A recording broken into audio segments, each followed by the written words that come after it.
Good evening, everyone. Happy New Year, if we can still say that. It is past, so I will... So are they on the committee? It's past, so Yeah, I'm starting. Just a reminder, we are now recording and with video, and the videos get put on the website for the minutes. Just a reminder. So I'm going to be pausing a little bit when I say the titles to give time for everything. So agenda item 1 is to confirm the minutes from the previous meeting. Some latecomers. Evening. Hello, good evening. Wait, yeah.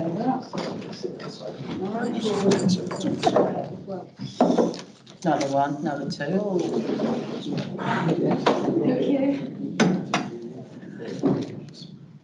Thank you. Yeah, as I was saying, so we were just going to go over the minutes from last meeting, but just a reminder to those that have just walked in, the meetings are now recorded and the recordings are put online. And also just a friendly reminder, they start at 7:30. So can I take the minutes as agreed from the last meeting? Agreed. Agenda item 2 is apologies for absence.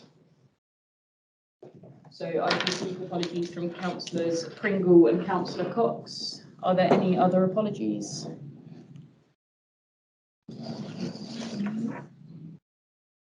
Thank you.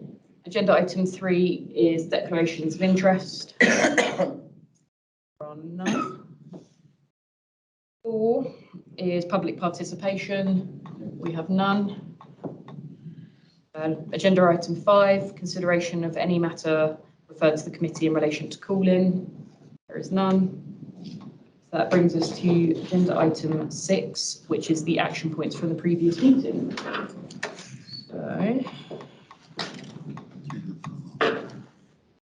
do you want to read these out? No. So we are still waiting on, so there's one for you, Fiona, on the what figure do we invest in community assets such as the adventure playground and how much do the assets cost? Sure, if I can circulate these outside of the meetings. Apologies to committee for not having these available to hand. I have got answers to some but not all, so please let me do that and I'll circulate it around. Apologies. Yeah, I think everyone's happy with that. Thank you. Councillor Diani.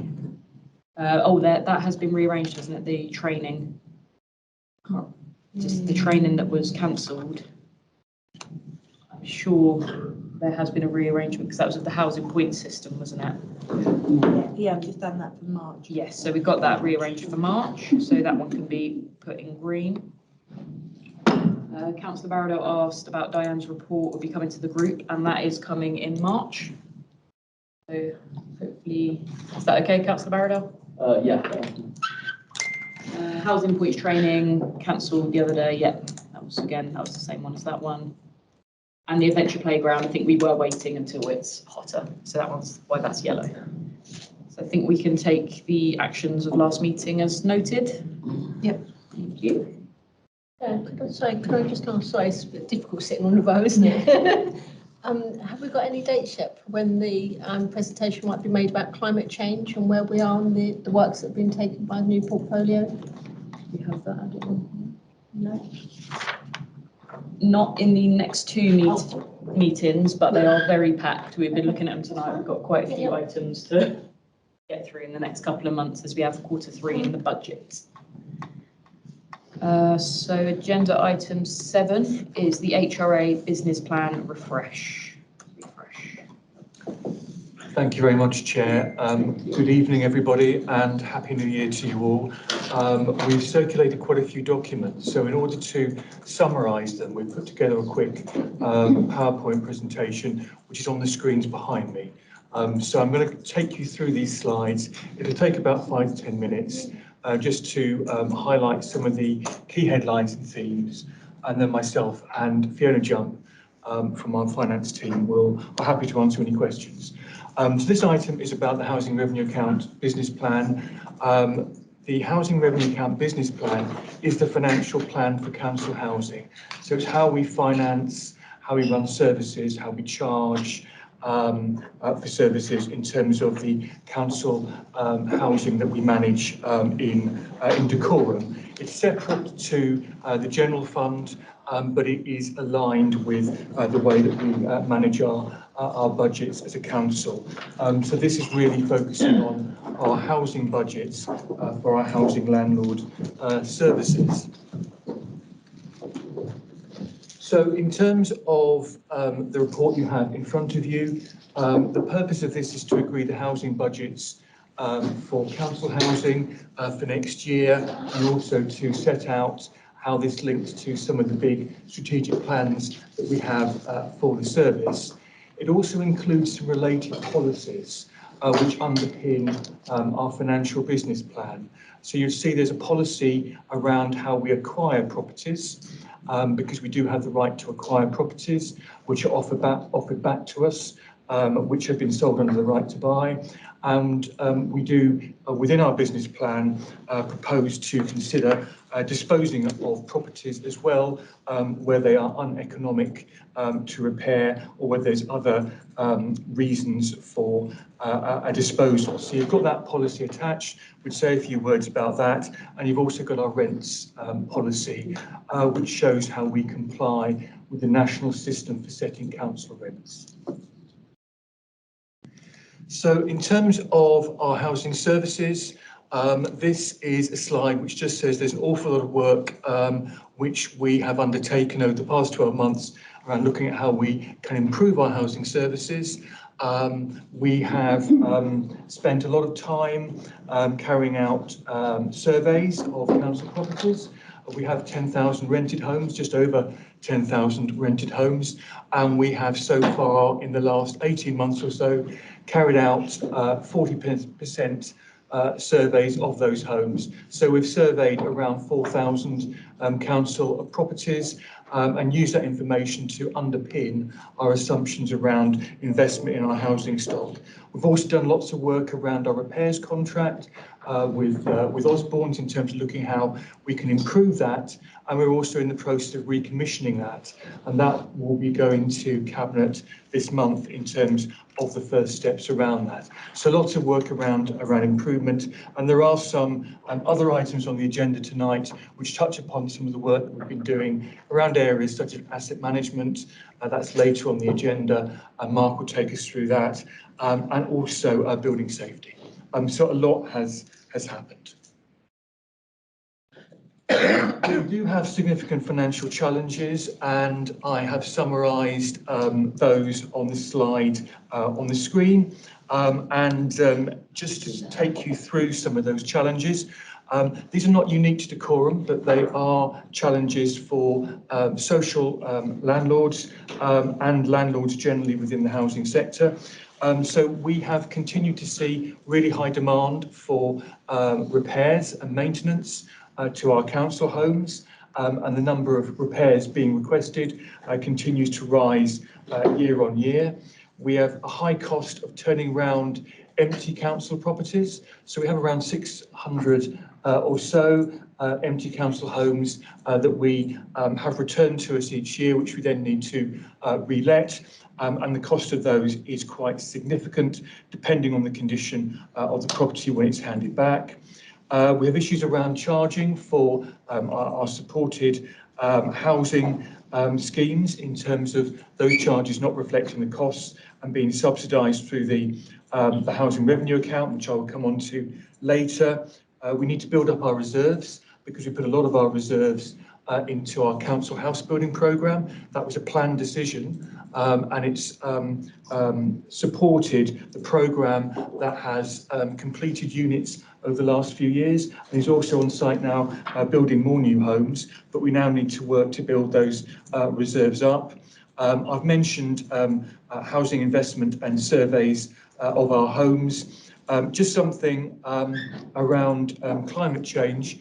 Councillor Banks might be interested to know that in terms of our housing work, we have looked at the cost of decarbonising council homes in the borough, and we have a pathway to doing that. So the first step is to improve energy efficiency standards. That's by achieving a higher level of what's called an energy performance certificate. So we're aiming for all of our homes to reach level C by 2035. And we've also begun the work to look at how we then decarbonise the stock fully, which is around the use of renewables in terms of heating sources and so on. So that's turning off gas boilers and looking at other ways of heating our properties. But that's a much longer term project. You can see in terms of that, and we will talk about asset management later on this agenda, we think to get all of our homes to a better energy efficiency standard, that will cost just over £20 million over this period between now and 2035. So we've built that into this plan, and that's funded through this plan. In order to fully decarbonise our housing stock, that would be, we estimate, another £255 million, and that is not affordable within this current plan, but no other landlord can afford it either. So it will need a change in the national system to enable landlords to fully decarbonise their stock. But that just gives you a feel for the challenges. There are some very big challenges social landlords, councils and housing associations are now facing across the country. So just in terms of putting the challenges into numbers, within our budgets, we have seen significant financial pressures which have been driven by two things. One is all the demand we have for repairs. It far outstrips the resources that we have within our budgets, typically, and also the high cost of turning around empty properties. So those are the two things that are really putting our budgets under pressure. And for the last couple of years, we have consistently seen a financial pressure in our budgets of about £5 million, if you put that into numbers.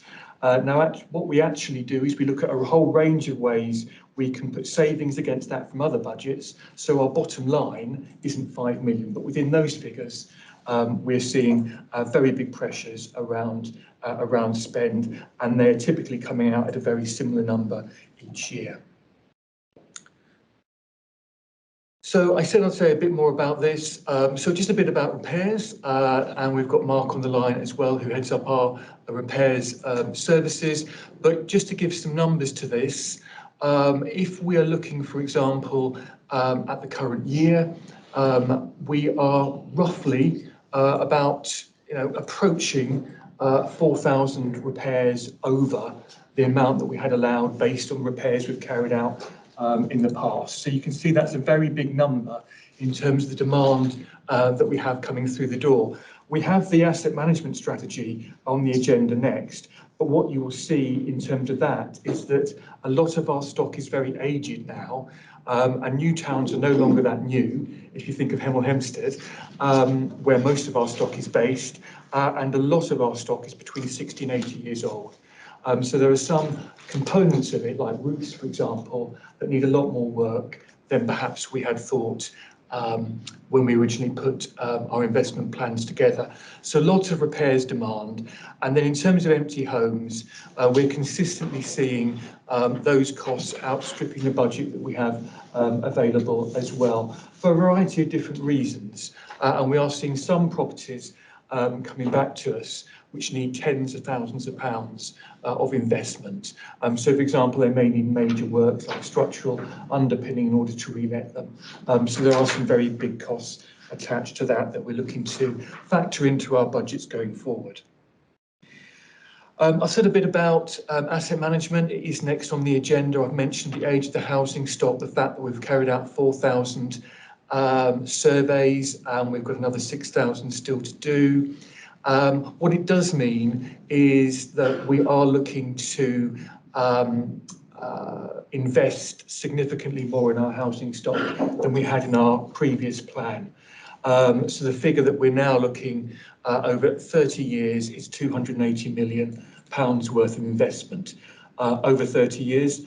And some of that's driven by things we're having to do sooner. We have to do more roof work sooner, as I mentioned just now, but also assumptions like kitchens and bathroom replacements kitchens in particular, where we had allowed to replace them once in a 30-year period, we're now having to say, well, actually, because of the things having moved on, they need to be replaced twice in that period.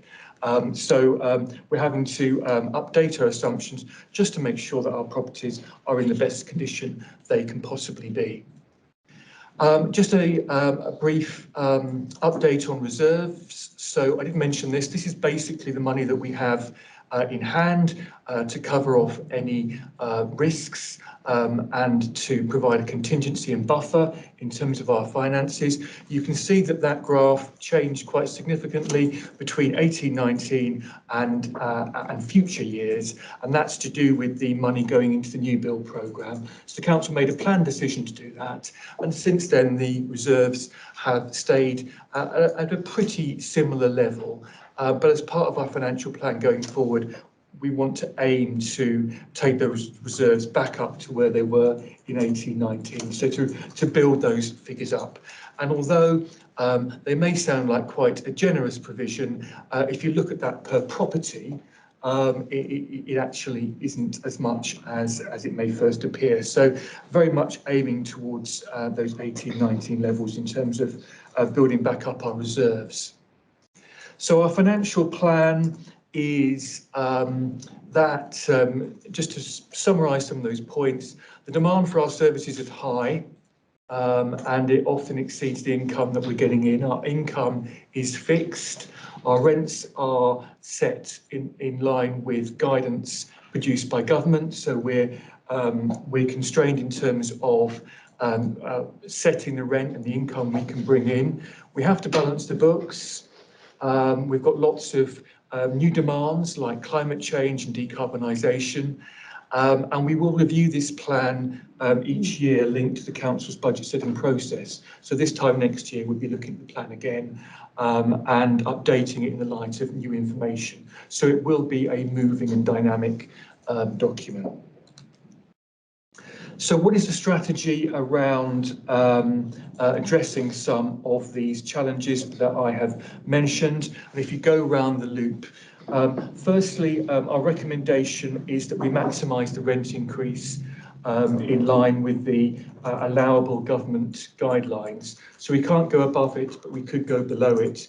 If we went below it, then it would be even harder for us to fund our services, and we would have to limit the services that we provide.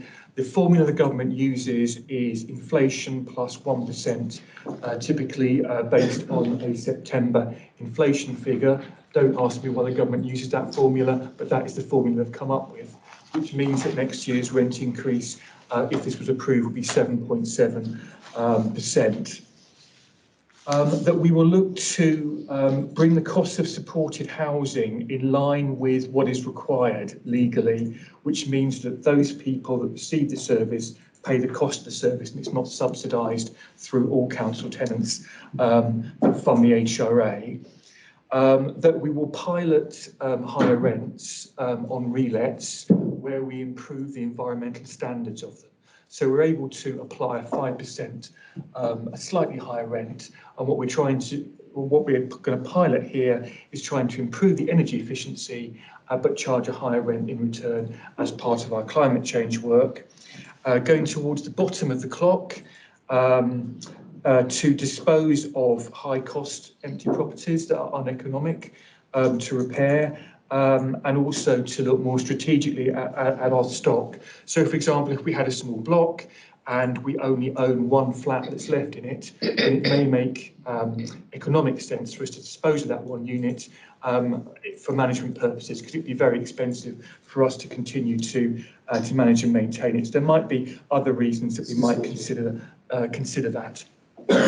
Just ask a question. Is that okay, or would you rather questions at the end? Do you want to wait to the end? Because I'm nearly at the end, I promise. Hopefully you won't forget your question. But so this really is about sort of being more strategic around those properties that we manage. If they're a poorly performing asset, then perhaps we should be getting a capital receipt from that asset and putting that into the rest of our homes or putting it into our new build programme. So it's about being more strategic about our decision making, reviewing our smaller repairs, and rather than doing lots of very small repairs, putting those repairs into larger capital programmes and major works programmes. So being more programme focused, and also to have a focus on ensuring that things are self-financing, and if they're subsidised, then there being a really clear rationale why things are subsidised, because there is a cost to doing that.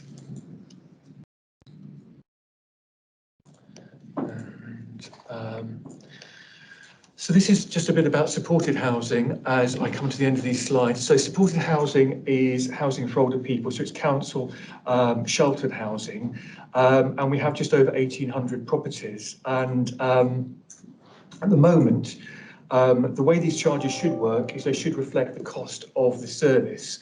The cost of the service is around £21 a week, and we currently charge £5.65 a week.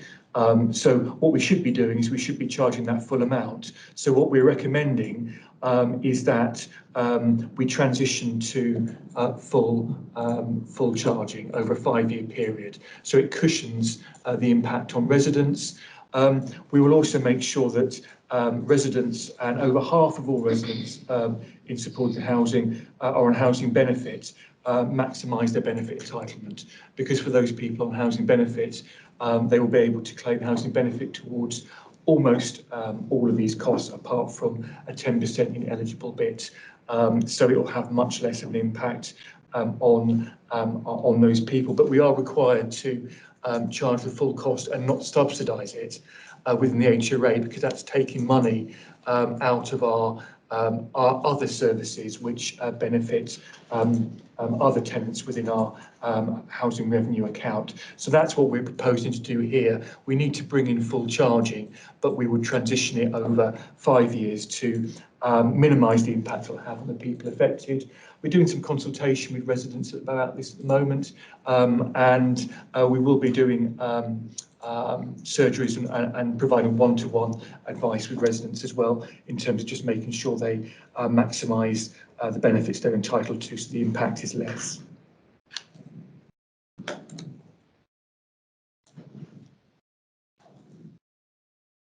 So just saying a bit about the disposal of high-cost properties and then reinvesting those funds. We are talking about a small number of properties. The council has done this in the past, I understand, but not in a particularly strategic way. It's done it in a kind of ad hoc way, as and when properties have come up. So what we're recommending here is that you have a policy that's been signed off by members, that everyone's clear about the criteria. And the criteria are listed there that we are suggesting. So it could be high value properties. You might have a property that has a significantly high value attached to it, where that capital could then be reinvested in council housing. It could be where there's a management reason, such as we only own one block, one flat left in the block, as I mentioned before. It could be properties that are uneconomic to repair. Difficult to let, we put in the policy. We don't really have properties that are difficult to let, as you can imagine, because we have so much demand for them. So we put that in there for completeness, really, but it's unlikely to be a ground that we would use. And we're talking initially one a month, probably for the next 12 months in terms of a pilot. So it's not a big number of that 600 or so empty homes, but we're hoping this will have an impact in terms of being able to better manage our budgets and all these high costs that we're seeing, while at the same time remaining a landlord that's providing homes for people on our housing register, because that's really important for us as well.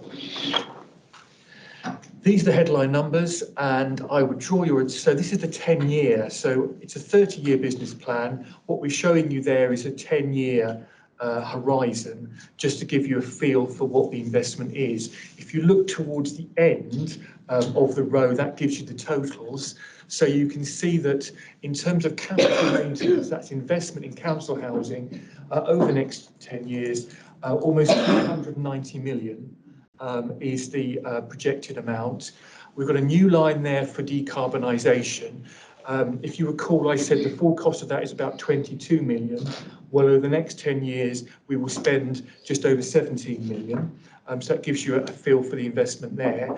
And then we've got the new build programme, which I think we had a question about at a previous meeting. But you can see that what we've put in the new build programme is 89 million. It mostly reflects the current programme. So at the moment, there is nothing new added into it. So the current programme runs to, the trail of it is in 26, 27.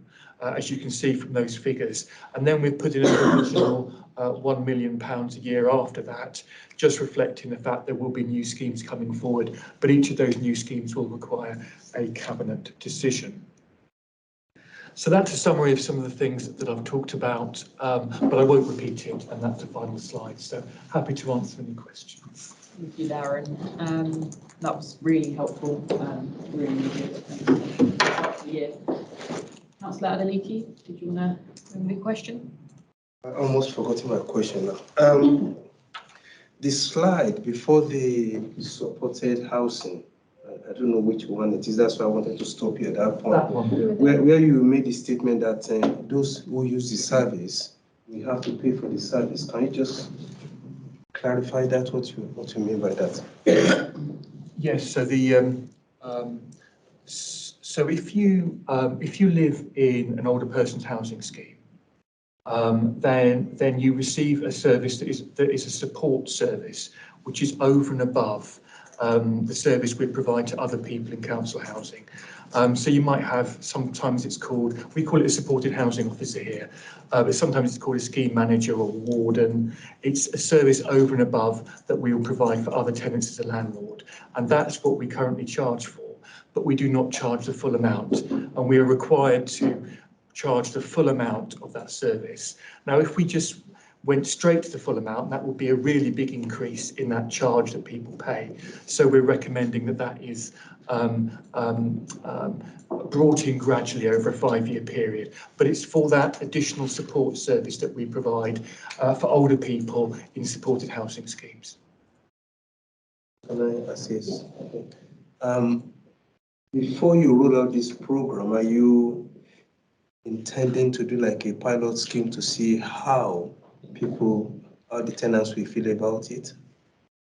We are required by law to charge in this way, so it's important that we're clear about that, because it's there are some things we can consult on, and there are some things we can pilot and try, some of which I've mentioned, like, for example, the pilot around the high environmental performance and higher rents on relets. But in terms of this charging, we have to charge as in accordance with the legal framework.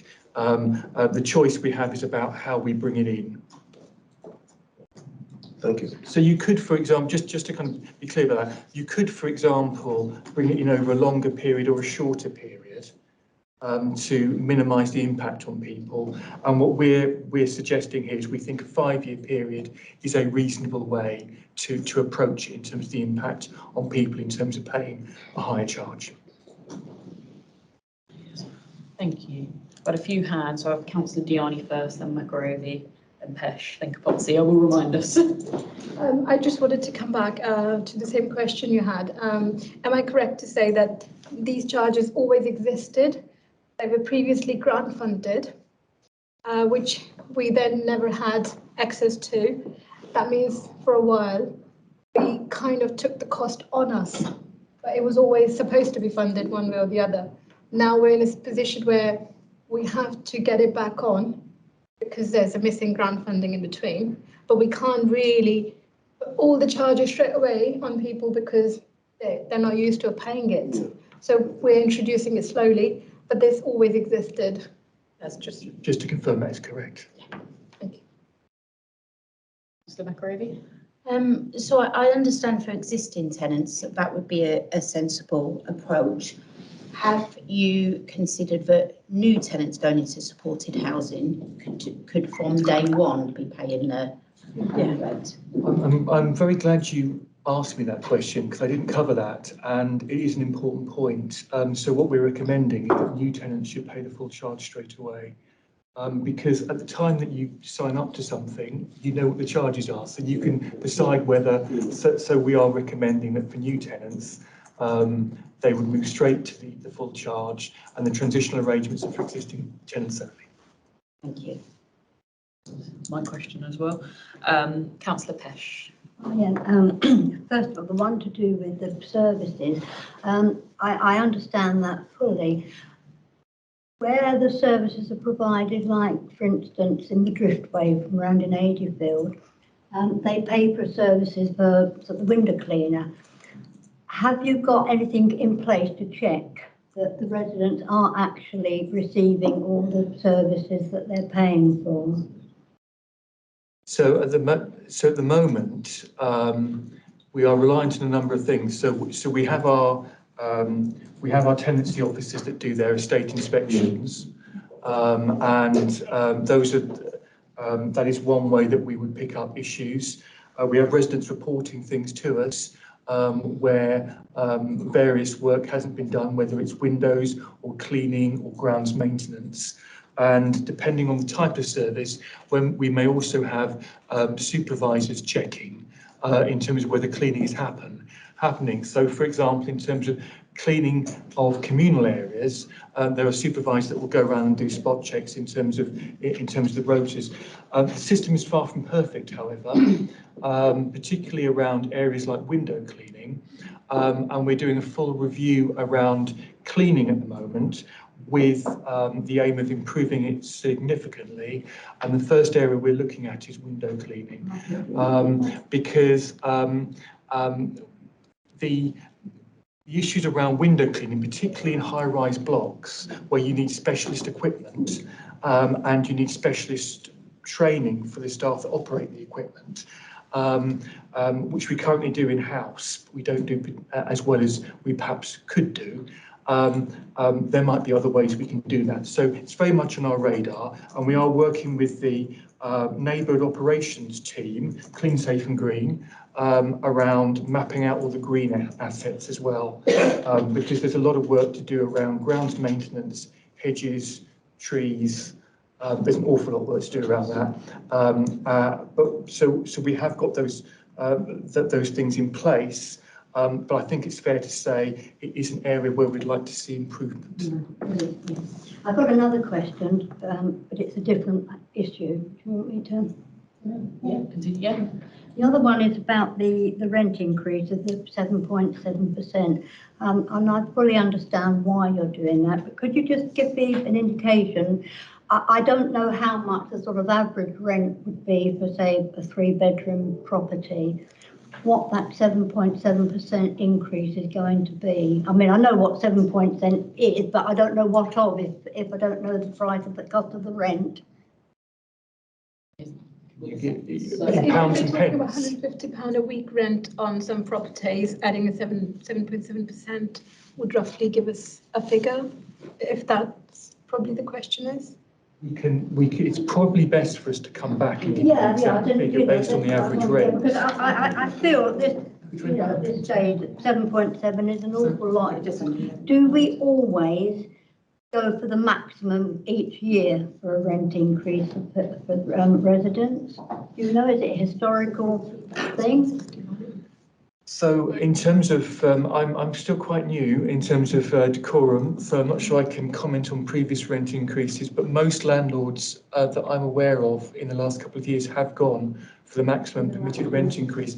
Last year was slightly different because the government not only capped at a particular level and said it didn't use its formula, it capped at a particular level. I think most landlords went at the cap. Do you know what historic rent increases have been in decorum, Fiona? Is that something you might know?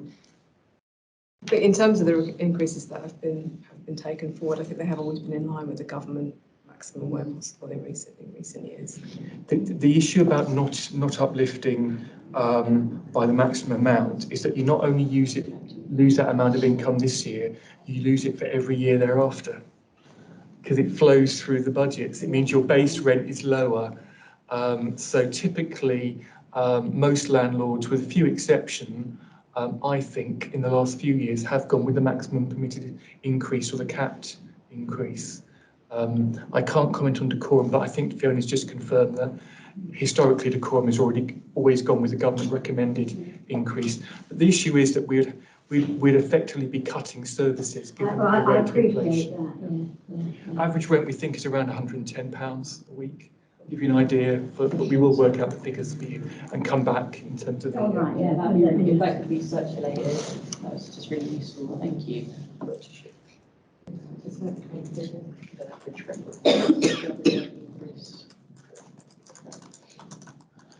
Councillor Capozzi. Thank you.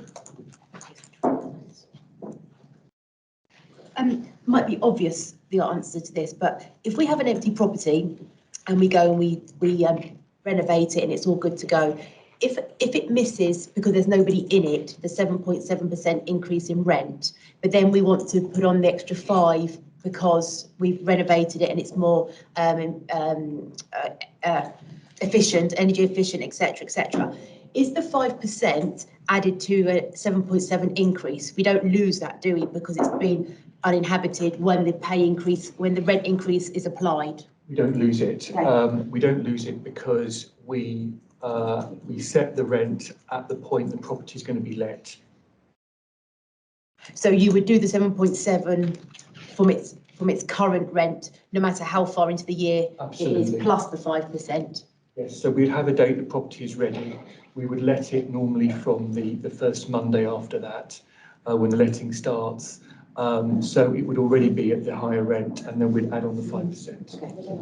That's how it works. Perfect. And one more, if I may. The empty property sales proposal, 1 a month.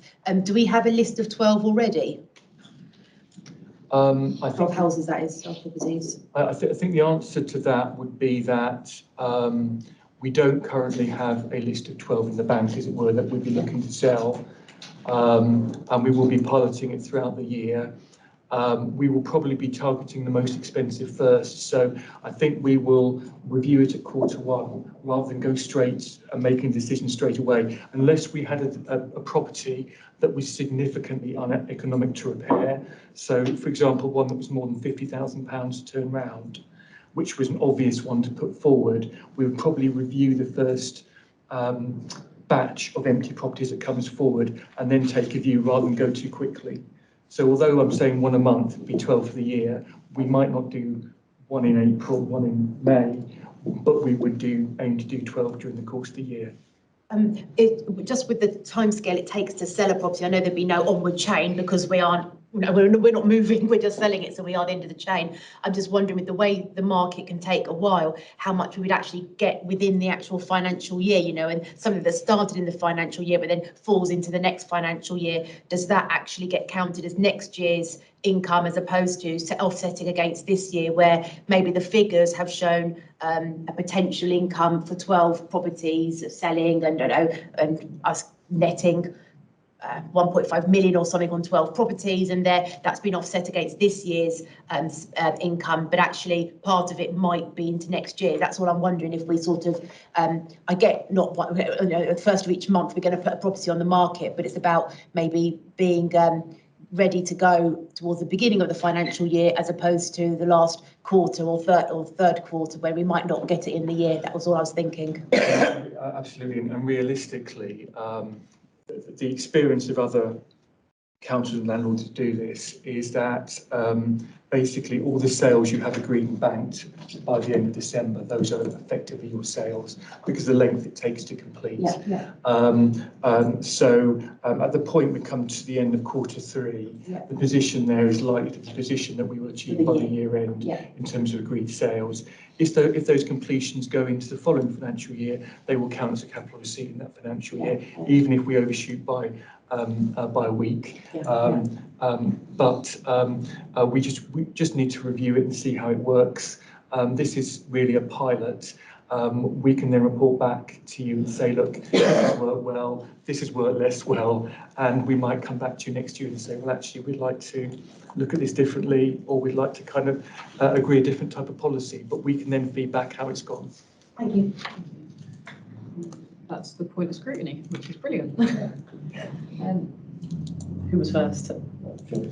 Councillor Banks. Sorry, generous of you. Sorry, I've got a couple of questions that just start around, mostly off of comments that other members have made. Just going back to what you were saying about, the need for to address climate change and to decarbonise.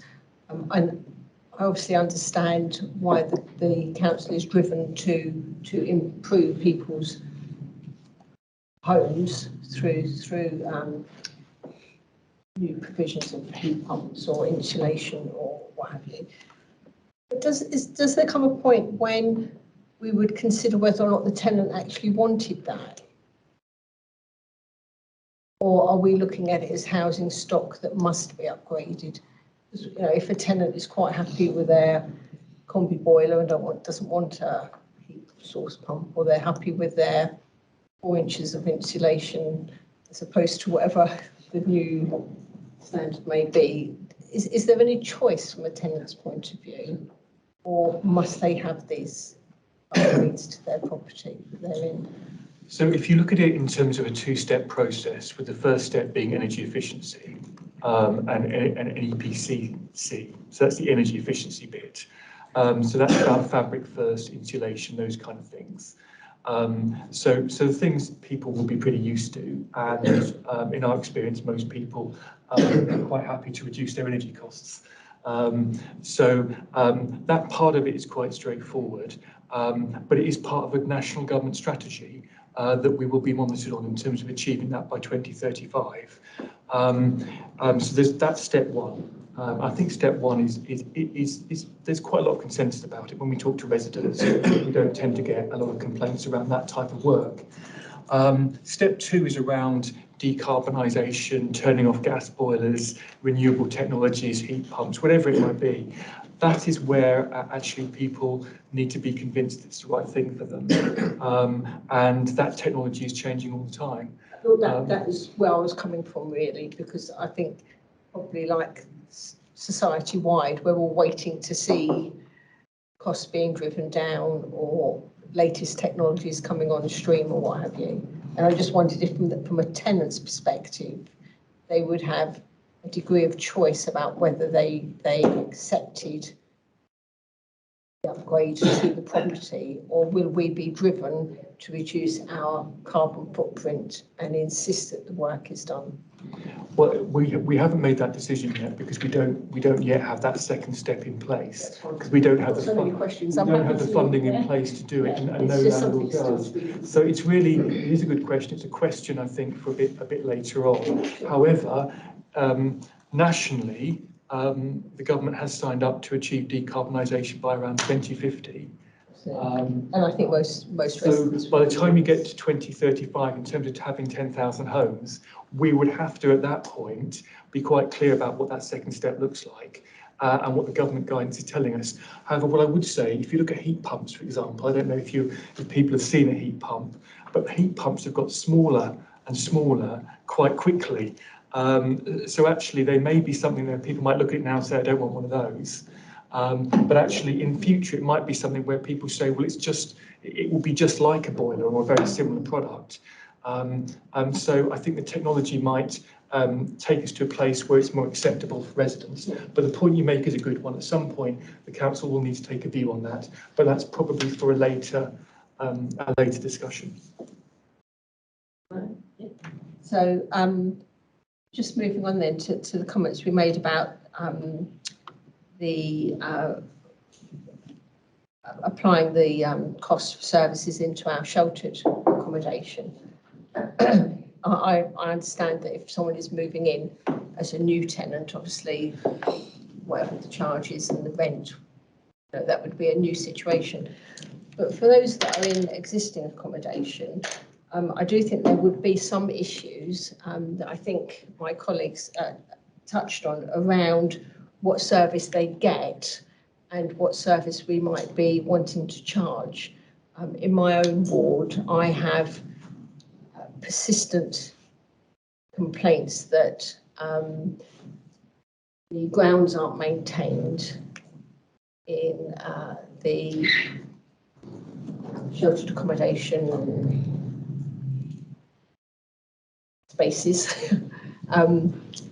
experience. I've visited and I know what you mean. And when I have taken this up, it's a mismatch with Cupid Green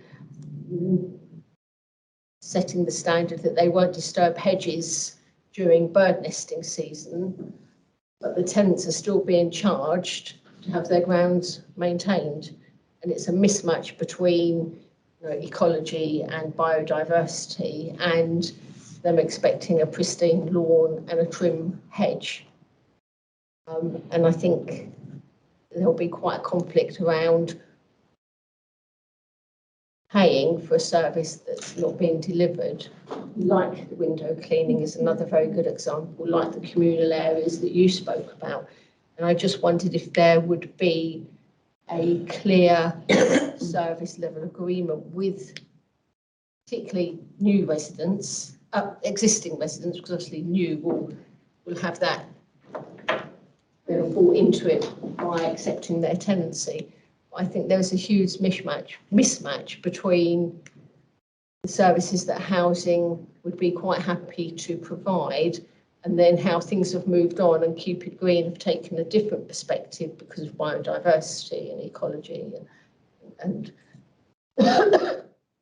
wildflower patches and what have you, where I think the tenants are expecting to see their rose bed. Cupid Green have made it over to wildflower, which may look considerably like a nettle patch to somebody else. And I just wondered if there will be a clear, this is the service you're getting for this charge, because otherwise I think it will have a rough ride with residents. And off the back of that, will there be a clear policy about refunds where windows are not cleaned or communal areas are not cleaned or outside spaces are not maintained? Will there be a clear pathway for a refund? So in terms of those questions, just take them one at a time. So the proposal in here is specifically focusing around support charges. But in terms of other service charges that we make for grounds maintenance, and there are a whole range of different services that we provide, we are looking very closely and we're reviewing that area, both to make sure that we're covering our costs, but also those charges represent the services that are being delivered. For supported housing in particular, we're doing a review of our supported housing service. And on the slide, what I've talked about is how we get from where we are now to the current cost of the service. But another thing we will look at is whether we can deliver that service differently and whether we can reduce that overall cost. We will, as part of our review of supported housing, we will look at things like the grounds maintenance offer, because you're quite right, there is a difference between, there are different ways you can approach it, if I can put it like that. And residents have quite strong views about what they're looking for. So as a council, we will need to kind of, agree what our approach is, what we think is best, but also work with residents around what is best, and make sure residents have very clear information about the standards they should expect. Sometimes the disparity is that residents expect a standard that is not within our arrangements. Oh, of course. That's what I'm saying. Will it be clear? And that's about clearly defining it. But then once you clearly define it, it may still not be a standard that residents want, because some residents are looking at very different standards. They're looking for lots of cuts in terms of grass cuts and hedge cuts, and that isn't something the council has done. The council can do things like that, but it would have to agree it's a corporate approach in terms of biodiversity, and it would have to charge the cost of that. So residents would need to be informed about what that means in terms of charges. So we're having a careful look at it. Grounds maintenance comes up quite a lot when we talk to residents, particularly in supported housing schemes.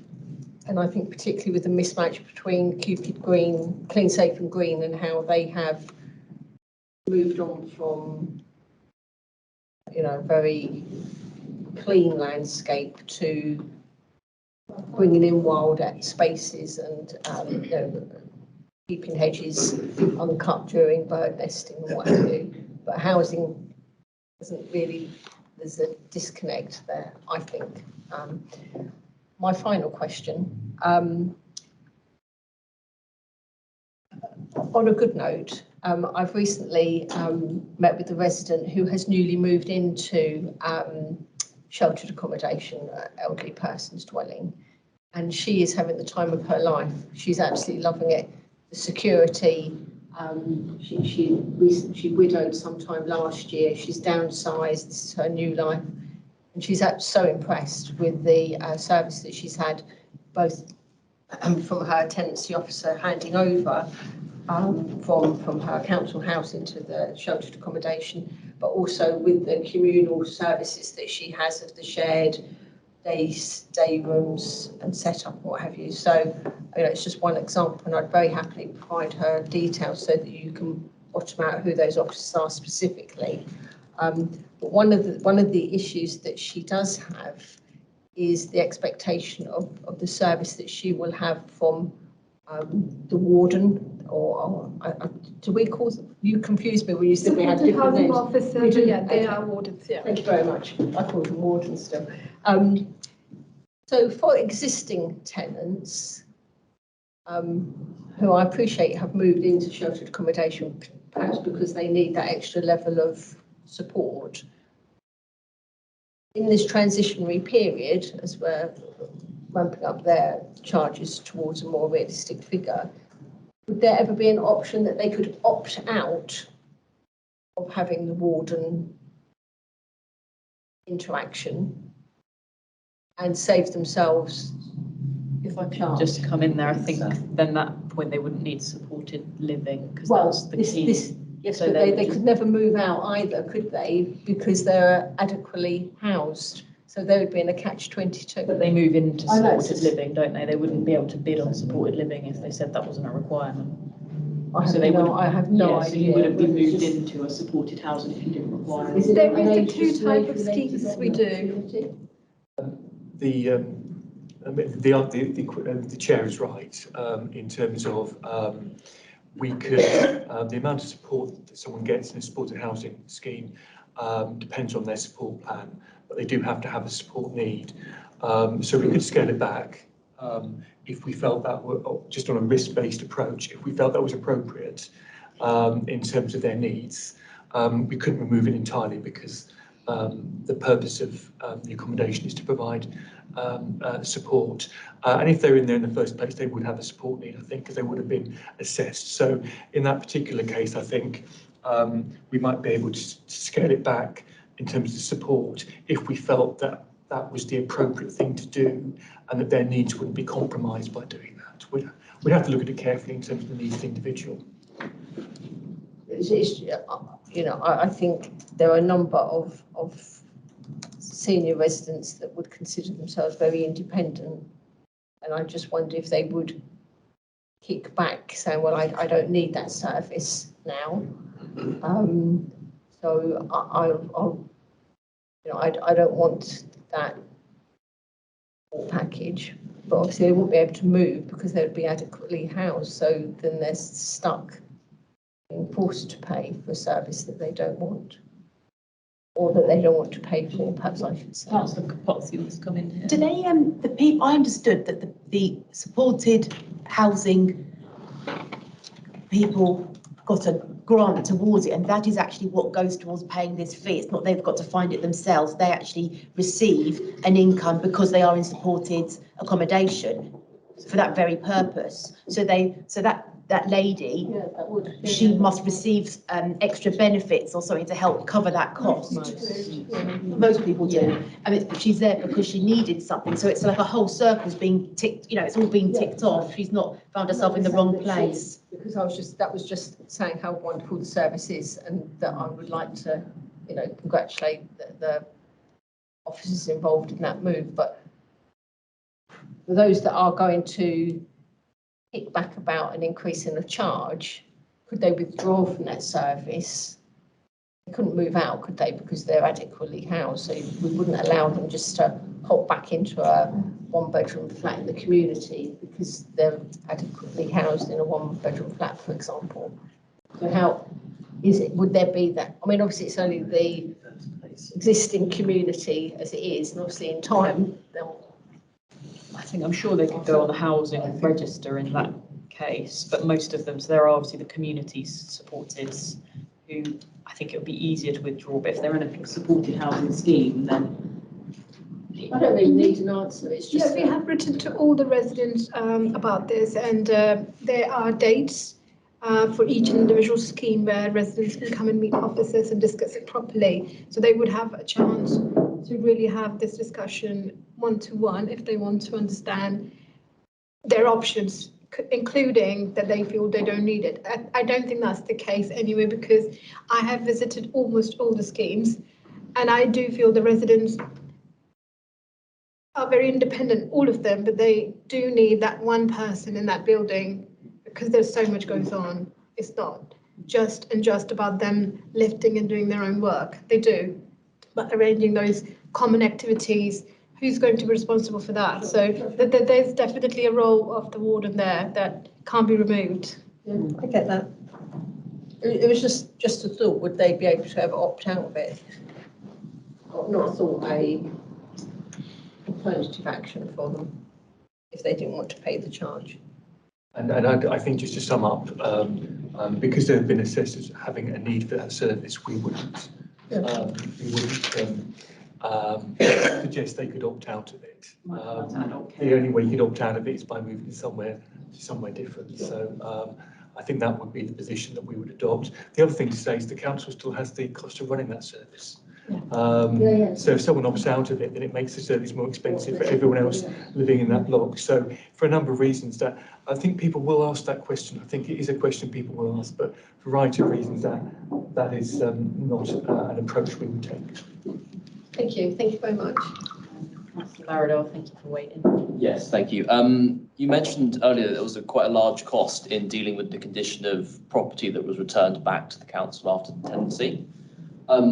I'm sorry if you covered this before, but is damage to property that happens during a tenancy charged back to the tenant when they leave by the council, or in certain cases, or is it always just covered by the HRA? So within the tenancy agreement, where damage has been caused to a council property, we can recharge it back. But there are a range of circumstances under which we're not able to recover that money. So we do have the ability to make a charge. But for example, if someone has abandoned a property and we cannot trace them, then it's very hard to make that charge. If someone has died in a property without an estate and without family, then again, there may be very few grounds for us to recover that cost. But we will recharge where it is appropriate to do so. But there are a range of circumstances where the cost will not be recoverable. Do you have a sort of vague figure as to what the success rate is for getting those charges back?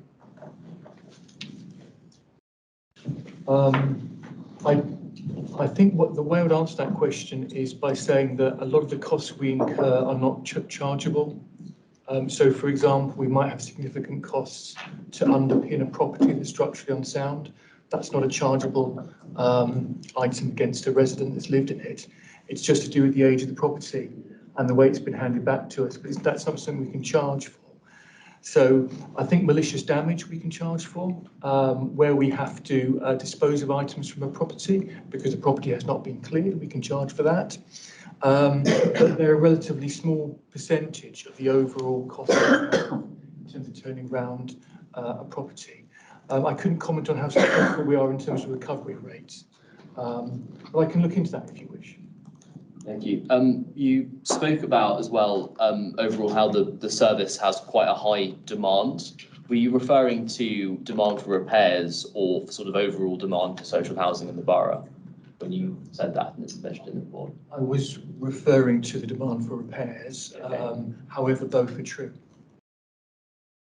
And in terms of the housing capital programme going forwards, is that questions on that best covered now or in the asset review section next?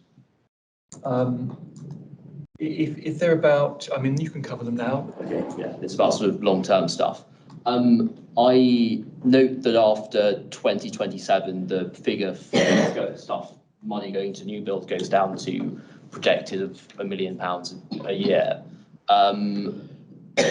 What's that figure based on? You mentioned how, next few years you've got the money for the projects that are planned. Where's that projected 1 million come from for post 2027?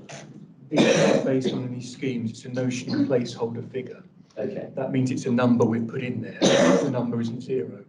But what will need to happen going forward is the schemes that we can take forward will need to be more self-financing.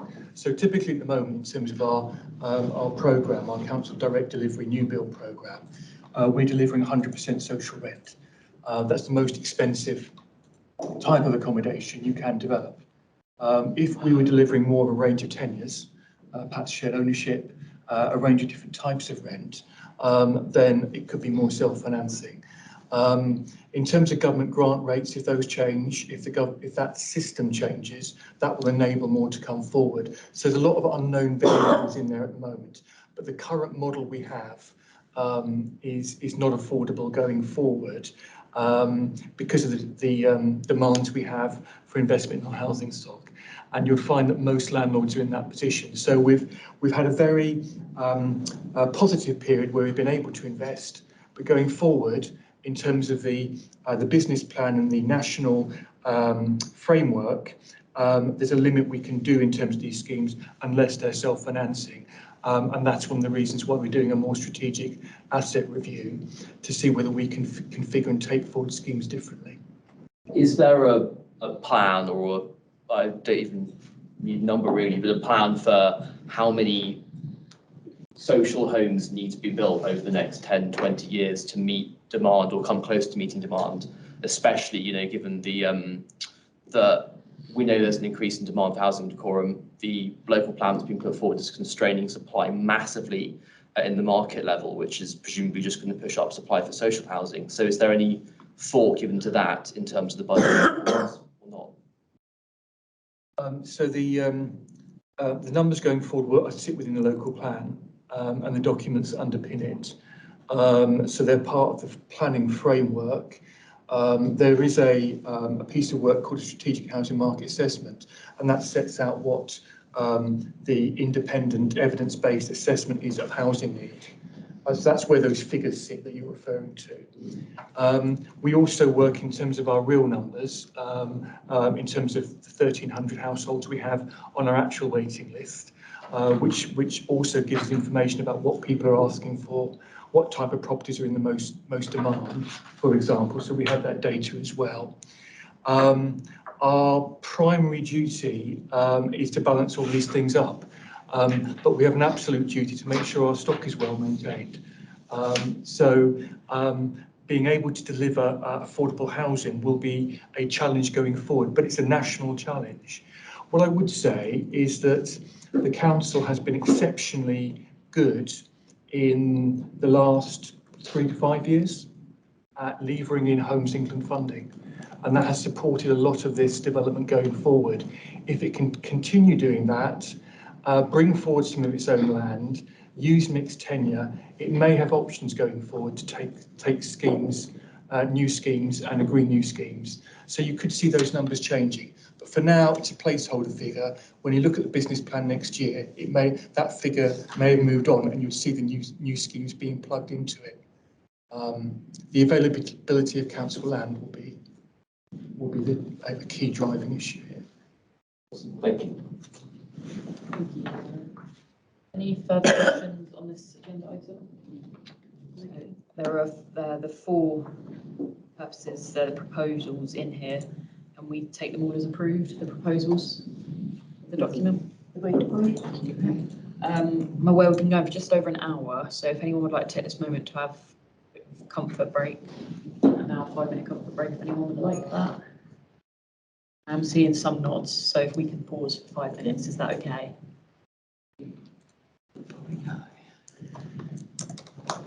Everybody, I think I saw Mark pop up on the screen before we took a quick break. So are we handing over to Mark for agenda item 8, the draft interim asset management strategy? Thank you, Chair, and thank you, committee members. Can I just do a sound check? Because last time I think I nearly took your ears off. Oh, I think that's good. Is that okay? So thank you, and as Darren alluded to, Happy New Year to you all. I've only got 7 slides and I'm conscious of time, so I'll take the report as read. But I would like just to introduce the the asset management strategy to you, as well as the action plan. So the slides that or the subjects of the slides that I'll cover is why an interim strategy, feedback that I've had on the day, feedback I've had on the strategy to date, some of the key plans, introduce the action plan, and just go over the timeline, because the timeline has slightly changed to that's in the report. So why an interim strategy? There's a few reasons. One, we want to allow the sector to stabilise. As you know, there's escalating costs. The interest of contractors remains quite low at the moment, purely and simply because of the volatility of labour, supply chains, etc. And also we're on a journey to discover our data, really. So as you can see there, by the time this interim strategy is completed, we'll have 8,000 surveys, which is a massive proportion of our stock.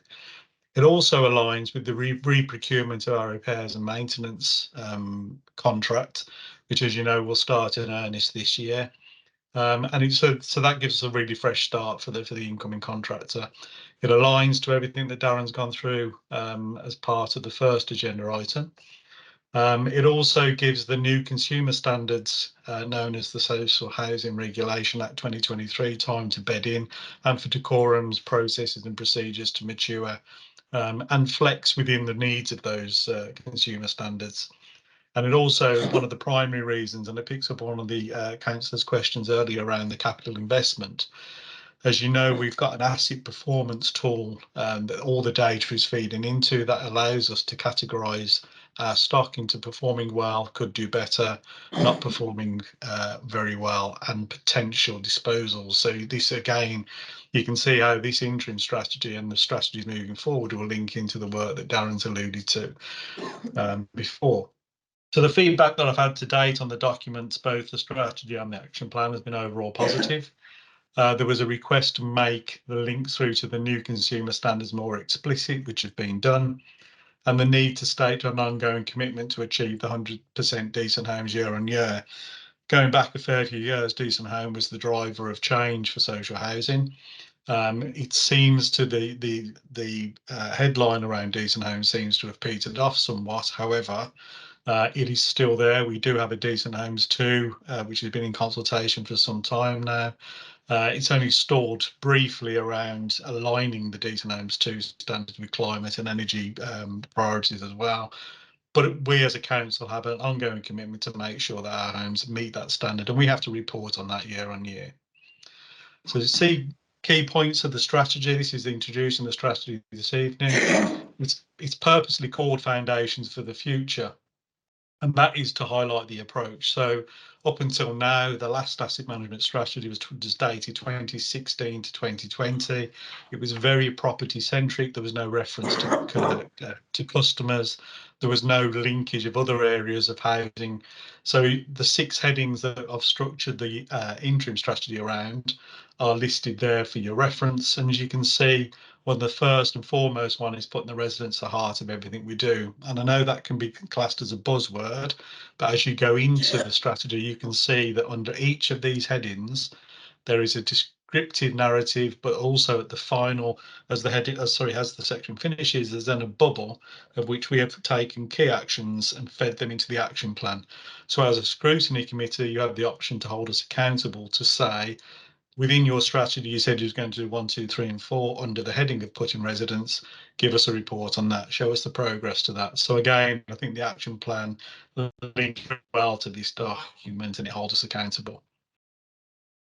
Oops. So the action plan, as you can see with the pack that we've got, it's got exactly the same corporate branding. So the documents are paired up nicely. It's developed to support the strategy. It drives the accountability that I've just alluded to. We can add and take away from that plan without having to re-amend and have the strategy resubmitted for approval. And I believe it adds real value and brings that strategy to life without making the strategy too long and word heavy. And you'll notice within the strategy, the only figures quoted are high level figures. So these are figures, again, similar to the approach that Darren's gone through, high end ballpark figures rather than detail, because as soon as you put details in strategies, it very quickly becomes outdated. Just alluding to the timeline, as I said, apologies that the table within the report is different to this one, but the action process that we'll be going through is this evening is presenting to yourself. We've now got the date for TLC, which is the 25th of this month. It then goes through to Cabinet on the 13th of February. I've allowed to print some hard copies and to have this post on the web page once approved. And the reason why is I think there'll be some residents that would like to have a hard copy of this strategy to take it home, flick through it, who may not be that savvy or have access to IT all the time. And the go live for this strategy is planned to happen on April 24. I'm going to pause there, and if I may, if I can just pick up some of the highlights of the other documents I've got, and it's very, very short, bear with me. Too many switches and buttons. So yeah, so this is the strategy that's included in your pack, and I'll just make that a bit bigger. And as you can see, what I was alluding to is the headings that we've got there. And if you take that one, for example, these bubbles are actual feedback we had from residents and our engagement events we had when we were pulling the strategy together. But this was the bubble that I was alluding to. So you can see there is 3 key points, key actions, for what we've said we're going to do under that heading. And then within the action plan, under the same heading, you've got those 3 points, and then there's a time scale, responsibility and governance. So again, as a committee or as an interested member or an elected member or even a resident, this will be publicly available, and they can say, well, you know, you said you was going to complete this project by March 24, where are you with it? So it does drive accountability. So I'll stop sharing there, and I'm happy to take any questions. Thank you. Thank you, Mark. Any questions on that agenda item? Johnson? Good evening. Looking at the net present value document on page 66, how concerned should we be at the number of homes, which account for about 19%? How concerned we should be, how high that number is? I appreciate Darren said earlier we have got an ageing stock, so it's not the total supplies, but it nevertheless is quite a big number in terms of the properties that you've looked at to date. And presumably you could roll that forward and say, well, that's still going to be another 19%. That's going to be somewhere around the 800 properties mark. So just forgive me, are you referring to page 11 of the strategy, which is the responding to the climate emergency, reducing carbon? Mark, the council is referring to the asset performance modelling. You've got RAG status, red, amber, green. Page 13. Oh, right, yes. Yeah, sorry, I've got it now. Sorry, I'm trying to read the page number sideways. Yeah, no, it's fine. So it's page 13 of the strategy. So, I mean, should we be concerned? I'd say we shouldn't be concerned, because it's atypical of what a social housing profile should be, really, or would be what you'd expect. When we had the first cuts to the data, there was nothing in there that I was surprised to see. The good thing about doing what we're doing is it gives us that opportunity to actually play with the model and invest. You can set different investment targets. So, for example, where we're looking at supported or non-supported properties, where you've got a class C, which we would class as not performing well, it doesn't necessarily mean it can't perform better. It could be for political reason, it will stay as a category C property. It could be that we choose to invest money into it and move it into a category B property, which means we get a better return on investment. Or it could be that one of the ones alluded to previously, where we actually put this through an options appraisal model, and again we're developing this as part of the asset strategy. So we'll be able to play with different rent models to see if we can increase the income from the property to give us a quicker return on investment. It could be that it's better to be put forward as one of the potential 12 properties to sell because we'll get a capital investment. So with regards to should we be concerned, I think that everybody's concerned about social housing because of the escalating costs and the investment requirements, but I wouldn't be alarmed because it's a picture across really. So I think decorum is no different to a retained housing stock. Thank you. Concerns certainly sounds better than alarm, so I'm very pleased to hear that. Thank you. Any other questions on this item? Thank you. So thank you, Mark. I think we take the item as noted. Approved. Thank you very much. Is it not to be approved? Yes, I believe you're right. Apologies. The recommendation is to approve it, yep. So agreed, basically. Agreed. Yeah, that's Thank you, fine. Councillor Banks. Agenda item 9, is that still with you, Mark, because you're still on the screen? It is. I get all the good jobs I do, Chair. Building safety policy. Thank you. Sorry. So again, if I may, if I just share my screen, I'll take the report and the policy as read, and it can be a complex read. So what I've tried to do is simplify it for members of the team, and just to pull out the key points and to provide you that level of assurance that I'm seeking this evening around why we've done a policy and the need to keep that policy. So the Building Safety Act focuses on the key points listed there. And who does it apply to? It applies to all building owners and managers, and that obviously includes ourselves. So from the 1st of October 2023, the Building Safety Act really started to gather momentum and started to introduce some of the longer term frameworks and regulations that we will be held accountable for. So you can see there that the building safety regulator becomes a building control authority for all high-rise buildings, and that's now actually shifted to all high-risk buildings.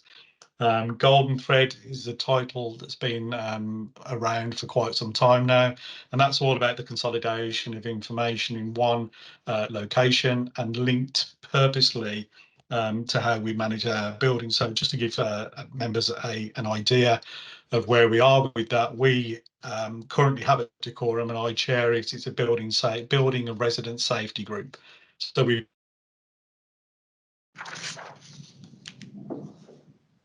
moved away from just focusing on the building to a building. And whilst we may focus on higher risk buildings, Mark, the purpose of that group is to govern. Sorry, we lost you for about 30 seconds there. So sorry, could you just repeat yourself?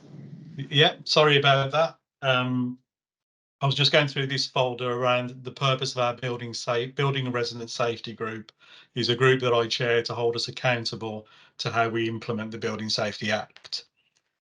Moving on to the 1st of April 2024 this year, so transitional arrangements for higher risk buildings will end. So that's where the current arrangements have allowed us to upload things for the regulator to review. We will start to get some feedback on those. The regulator will also start to do pilot visits. At the moment, as a sector, we don't know what the regulator is coming to look at. We've got building safety cases prepared. We've got documentation prepared. We're developing the golden thread. Our new builders is compliant with all the planning gateways, etc. But we need to have probably a bit of a blueprint from the regulator so we can all start to abide by that. That's what will happen from the 1st of April.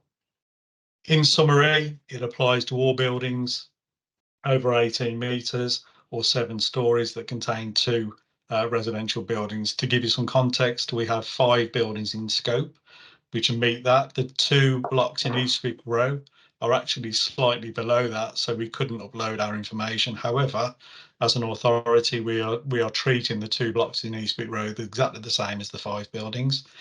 We've also had a recent request, or the sector's had a recent request to nominate all of our buildings above 11 metres. So that moves our 5 buildings in scope to a total of 15 buildings in scope. And that is important preparation for when they drop the height to 11 metres, which is expected to come into force between 2025 2026. The Building Safety Act also establishes a new homes ombudsman, puts residents at the heart of building safety. So again, throughout the whole of this process, you'll see is a constant reference to resident engagement, but it also puts some responsibility on the residents. So it also gives us as an authority the power to actually work with residents to ensure that they are utilising the building as it should be utilised and not misusing it. So the Building Safety Act does give us some powers as well as the residents to hold us to accountability. Parts of the Act do have implications to all buildings, and the full Act can be found on that link there for your reference. The building safety policy you've got in your pack, and you'll see within that a reference to the term principal accountable person and accountable person. This slide, and again, I'm conscious you've got it, breaks that down. So the principal accountable person is the corporate body, which is Decorum, and the accountable person is the chief executive. So you can see there's roles and responsibilities for each role there. And the accountable person and the principal accountable person can employ an organisation or individual. So within the policy, you'll see that there's the responsibilities that Claire has are duly delegated down to Darren as strategic director, and then Darren has his housing service leadership team, of which I'm part of, to deliver on behalf of the council. There's roles and responsibilities are all listed there for your reference. I'll take those as read. And then you've got the accountable person. You can see the shift between the one and the other. Sees one around the principal accountability is ensuring stuff at a very high level. And then you get the accountable person that we go down to the minutiae of the fire risk assessment. So you've got listed things there, evacuation plans, tried tested methodology, in more an operational context. Just for assurance, and this is my last slide, you will see what we've done on this slide is the accountability. So there's three areas, as I've alluded to: the principal, the accountable, and then I've also included at the bottom health and safety in general and our quality assurance team. I've broke the legislation down, so you've got the Building Safety Act, Fire Safety Act, and then you've got Social Housing Act KPIs, the tenant satisfaction measures, consumer regs, etc. You could add to this slide, but I've kept it very, very high level. With regards to governance, you've obviously got the cabinet, you've got portfolio holder, you've got your good sales, you've got SLT, and you've got our housing services leadership team. And then operational deliveries, what does it all mean? You've got the building safety implementation plan. We've got building safety capital projects, and then we've got stuff I've alluded to on the asset management strategies around stock condition surveys, fire risk assessments and remedial action. So you can see throughout everything that we're doing, everything is linking back in one way, shape or form to not only the asset management strategy, but also the building safety policy. Happy to take any questions, and thank you for your time. Thank you, Mark. The visual aid is always really, really helpful. I think we all appreciate that. Does anyone have any questions? I've got Councillor Banks. I note in the paper that you presented tonight, Mark, the accountable person. I think the other one was the principal person, Claire and Darren. Purpose of this paper, it will be published on our website and obviously shared with staff and members. That's the audience, isn't it? So yes. For transparency, would it not be better in a living document if those people are actually named as opposed to just their job title, for clarity? It's something that isn't, I can certainly do that, but it's something that isn't, because people change, you would theoretically have to have the policy reissued and reapproved. So for example, we've got titles of chief executive and strategic director, because the titles will exist if Darren chooses to leave or etc. The post would still remain. I mean, it's something that I'll take from the committee if that's what you prefer. I can certainly take that through to cabinet for approval. I just think that sometimes job titles can change, but people's names, people know who you're talking about. If we're referring to Claire Hamilton, for example, you know, and I think anything around health and safety, I just feel that we should be very black and white and very transparent. And I think if as individuals, they hold the responsibility that they should be named in a document like this? I'm gonna hand over to Darren, who I think might say one thing. Thanks. Can I just make a quick comment on that, Chair? So I think we will go back and check it, but I think the council protocol for all of its other documents is it names the post rather than the person. However, there is a requirement in terms of regulatory standards, both within the Social Housing Regulation Act and in the Building Safety Act, to have a named accountable person on the council's website. So perhaps there's a way we can do it in terms of publishing that information on the website. We check whether we can do it in this document without sort of compromising the various other protocols the council follows. But I think there will be an intention to actually publish the name of the accountable people on our website. So we picked that one up and take it away, and that's where people will look for it. Yes, absolutely, I agree with you. Yeah, I'm quite happy to take that as an action for you to look at for me. Thank you. All 4 members. Thank you. Any other questions on this agenda item? Okay, thank you. So that takes us to the final item, which is the agenda item 10, the forward plan. Chair, I'm so sorry. I do have one further question. I'm so sorry. One question, go on. Yeah, absolutely. Sorry, Mark, you mentioned there, you know, the various health and safety acts, and in particular, it's peppered with reference to the fire risk assessment and fire safety policy documents, which I'm not particularly familiar with in relationship to the building. My question is particularly in relationship to the forum. With all the changes that we've had in new ways of working, more staff working from home, and the ebb and flow of staff, has the risk assessment been reviewed in light of those changes, and whether or not we have compromised the fire safety of the building because of the change in our working practices, movement of IT, kit, furniture, people, public? Yeah, so that's a perfectly good question, Karen. Now we're using it on a different style. Yeah, no, that's a perfectly good question, Councillor. Thank you. So every year the fire risk assessment has been reviewed. So there is a current fire risk assessment in place for the forum. The actual enactment of that sits predominantly with the porters. So every Tuesday, we have a fire risk fire alarm test operating in the forum.